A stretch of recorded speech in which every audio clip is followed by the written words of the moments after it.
देखिए, ये सुनकर हम लोगों की आंखों में आंसू हैं। मैं नहीं बल्कि मेरा पूरा परिवार आज दुखी है। इसलिए दुखी है कि यही जगह है वो जहाँ नेताजी 1994 में आए थे, जब मुख्यमंत्री थे, जब मेरे पे एक आरोप था बम ब्लास्ट का और मैं जमानत पे छूट कर आया था सुप्रीम कोर्ट से। यहाँ के पॉलिटिकल लोग मेरे साय से दूर भागते थे। उस वक्त एक नेता थे, मैं नाम नहीं लेना चाहता हूँ, कांग्रेस के, उनको मुख्यमंत्री ने कहा कि तुमको मैं इसलिए मंत्री नहीं बनाऊंगा कि तुम अबू आसिम के रिश्तेदार हो। मेरे साय से लोग भागते थे। ऐसे वक्त में एक मुसलमान उपेक्षित समाज के वर्कर के ऊपर नेताजी ने यही आकर मेरे सर पे हाथ रखा। लोगों ने मना किया कि मत जाओ उनके पास, वो आरोपी है बहुत बड़े केस का।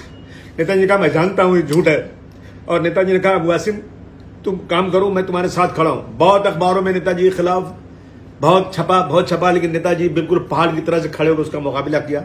मैं निर्दोष था, मेरा कोई दूर तो लेना नहीं था। यही नेताजी ने मुझे पार्टी में लाने की बात किया। मैंने कहा मैं कभी इलेक्शन नहीं लड़ूंगा, मैं आपकी पार्टी बढ़ाऊंगा, क्योंकि आप यूपी में जो काम कर रहे हैं शायद पूरे देश में कोई नहीं कर रहा है।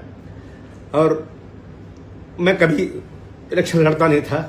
मैंने जिनको लड़ाया वो उन्होंने गद्दारी किया, दूसरी पार्टी में सत्ता के लालच में भाग गए। नेताजी मुझे डांटा और प्यार से कहा तुम राज्यसभा में जाओ। मैंने कहा नहीं नेताजी मैं नहीं जाना चाहता हूं, लेकिन डांट के उन्होंने भेजा। यहाँ पर एक बार एमएलसी का चांस आया, उन्होंने कहा तुम बनो। मैंने कहा नहीं, मैं हुसैन दलवाई को बना देता हूँ।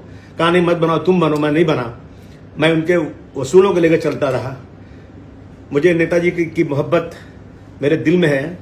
जब मैं लखनऊ कभी जाऊं तो नेताजी अपने पास बुलाकर खाना खिलाते थे, मिठाई खिलाते थे, चाय पिलाते थे, और ज़ईफ होने के बाद भी जब खुद उठ नहीं सकते थे, लोगों को सहारे से उठ के कंधे पर हाथ रखकर मुझे गाड़ी तक छोड़ते थे। हाँ बिल्कुल। और जिन अफसरों ने मुझे पकड़ा था बेगुनाह, मुझे नेताजी ने इस काबिल बनाया कि मैं उनके सामने खड़े होकर मुझे सलूट करें, ये ताकत मुझे नेताजी ने दिया। जुल्म के खिलाफ लड़ाई लड़ने की ताकत मुझे नेताजी ने दिया।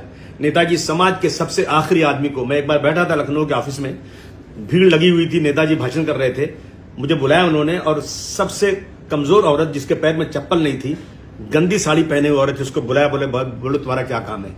आज मैं इस देश में, पूरे देश में ऐसा नेता कोई देखता नहीं हूं। रक्षा मंत्री बनने के बाद नेताजी ने जो हमारे शहीदों की, जवानों की लाश बॉर्डर से उनके मृत्यु के बाद, शहीद होने के बाद आती नहीं थी, वो नेताजी ने उनकी डेड बॉडी को उनके घर तक लाने के लिए नेताजी ने कानून बनाया। मैं समझता हूं कि आज के जमाने में ऐसा नेता नहीं है। सुभाष चंद्र बोस जी के बाद अगर इस देश में कोई नेताजी कहा जाता था तो मुलायम सिंह यादव कहे जाते थे। पहले सिर्फ कारोबारी थी, मैं अपने बाल बच्चों के लिए लड़ता था, बाल बच्चों के लिए कमाता था, लेकिन नेताजी से मिलने के बाद मुझे नहीं मालूम मेरे बच्चे कब जवान हो गए। मैं नेताजी के वसूलों को लेकर मुंबई से लेकर यूपी तक सड़कों पर समाजवादी के झंडा लेकर फहरा रहा हूं, और मैं आपको यकीन दिलाता हूं कि मुझे कभी सत्ता मिले या ना मिले, मैं कभी सत्ता में भागीदार बनूं या ना बनूं, लेकिन मैं नेताजी के वसूलों को, उनके एहसानों को भूलूंगा कभी नहीं। मैं उन्हीं के झंडा लेकर चलता रहूंगा आखिर दम तक, ये मेरा संकल्प है। बिल्कुल छूट गया। अभी नेताजी आए थे इस अस्पताल, ये मुकेश अंबानी जी के अस्पताल में आए थे। उन्होंने बेड पर सोए हुए तब अपनी बीमारी की हालत में मेरे हाथ को पकड़ा, 25 बार कम से कम 4-5 दिन के अंदर कहा कि तुम अबू आसिम, तुमको नहीं मालूम तुमको यूपी के लोग कितना चाहते हैं, तुम्हारा कद कितना बड़ा वहां है, तुम यहाँ छोड़ो, वहां आके काम करो, अखिलेश जी के साथ काम करो, तुम अच्छा बड़े नेता बनो। यानी उनकी हमेशा ये तमन्ना थी कि हम लोग आगे बढ़ें। तो नेताजी के निधन के बाद ये एक बहुत बड़ा जो है ना वैक्यूम हो गया है। मैं समझता हूँ ये वैक्यूम कोई पूरा नहीं कर सकता।